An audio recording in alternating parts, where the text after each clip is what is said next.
సమాజ హితం కోసం, సమాజ మార్పు కోసం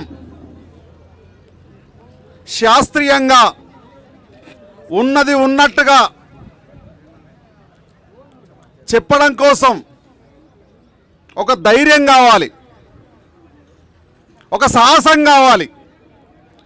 ఆ సాహసపేతమైనటువంటి బాటలో నడుస్తున్నటువంటి నాస్తిక సమాజం మిత్రులందరికీ కూడా జై భీమ్, జై భీమ్, జై భీమ్. వర్ధిల్లాలి పెరియార్ రామస్వామి నాయకత్వం, వర్ధిల్లాలి పెరియార్ గారి ఆలోచన విధానాలు. ఈ దేశంలో కులం పోవాలని, మతం పోవాలని, మనుషులంతా సమానమని, మనిషిని మనిషిగా చూడాలని పోరాటం చేసినటువంటి మహనీయులు పూర్వీకులు మన ముందు ఉన్నారు. వాళ్ళ ఆశయాలను ముందు తీసుకుపోవడంలో మనమందరం కూడా బయలుదేరాం. ఎప్పుడైతే ఈ మనవాదం అనేటువంటిది ఎప్పుడు కూడా మార్పుకు వ్యతిరేకంగా పనిచేస్తుంది. ఈ మనవాదం అనేటువంటిది జ్ఞానానికి వ్యతిరేకంగా పనిచేస్తుంది, విజ్ఞానానికి వ్యతిరేకంగా పనిచేస్తుంది.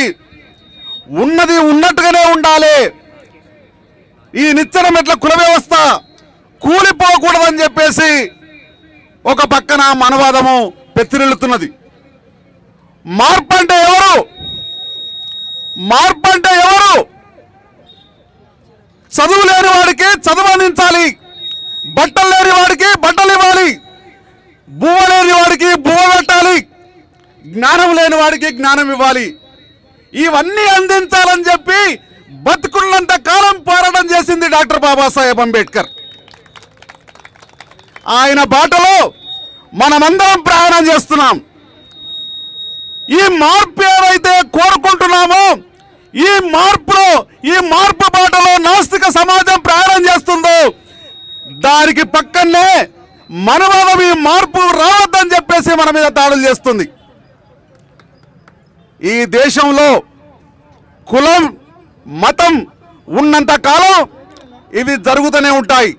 దీనికి వ్యతిరేకంగా బాబాసాహెబ్ అంబేద్కర్ గారి బాటలో, పెరియార్ రామస్వామి గారి నాయకత్వంలో మనం మనిషిని మనిషిగా చూసేంత వరకు, సమాజంలో సమానత్వం వచ్చేంత వరకు మన పోరాటం అనేటువంటిది ఆగదని చెప్పి సందర్భంగా తెలియజేస్తూ, ఈ మధ్య కాలంలో బాబాసాహెబ్ అంబేద్కర్ గారిని చాలా ఎక్కువ పెడుతున్నాయి మనవాదులు, కించపరచాలని ప్రయత్నం చేస్తున్నాయి, తగ్గించాలని ప్రయత్నం చేస్తున్నాయి.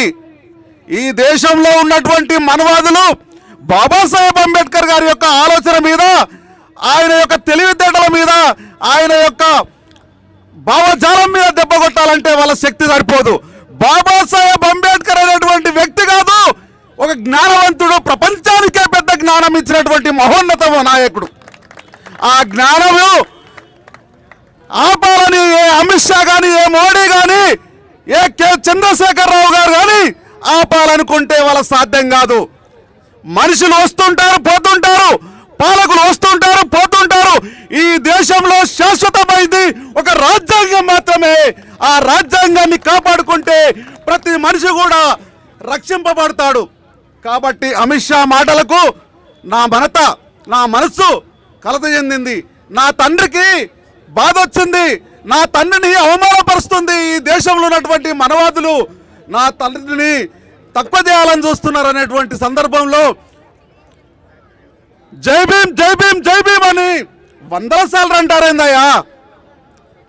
అదే నినాదాన్ని జై శ్రీరామ్, జై శ్రీరామ్ అని 100 సార్లు అంటే మీరు స్వర్గానికి పోతారని చెప్పేసి నిండు పార్లమెంట్లో డాక్టర్ బాబాసాహెబ్ అంబేద్కర్ గారిని ఈ మనవాదులు అవమానించారు. అప్పుడే నా మనసు బాధ చెందింది. దానికి ఎందుకు మనవాద కొడుకులారా, మన బుద్ధి నేతలారా, మనవాద కొడుకులారా, మన బుద్ధి నేతలారా, ఈ దేశమేలుతున్నా ఓ దేశద్రోహులారా, ఈ దేశాన్ని ఏలుతున్నటువంటి దేశద్రోహులు ఎందుకురా, అరే ఎందుకురా, చల్ ఎందుకు అంబేద్కర్ పై కుట్రబన్నుతున్నారు, ఎందుకు యుగ పురుషుడిపై విషం గక్కుతున్నారు, మా బతుకు మార్చిన బతుకు మార్చినందుక మా బాధ తీర్చినందుక మీ బలుపు తెచ్చినందుక మా బలం పెంచినందుక ఎందుకురా అరే ఎందుకురా చల్ ఎందుకు అంబేద్కర్ పై కుట్రబన్నుతున్నారు ఎందుకు మా అంబేద్కర్ పై విషం జిమ్ముతున్నారని చెప్పేసి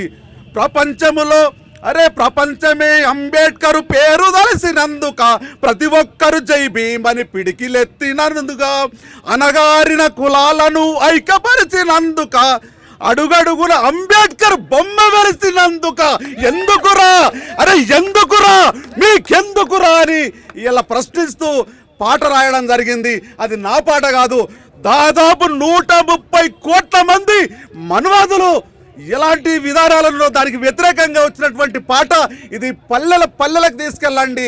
ఈ ప్రశ్న ప్రతి మెదల్లోన ఇది ఆవిర్భవించాలి. ఈ ప్రశ్న అనేటువంటిది జవాబు వచ్చేంత వరకు కూడా ఇది ముందుకు సాగాలని చెప్పి సందర్భంగా తెలియజేస్తాం. Thank you very much.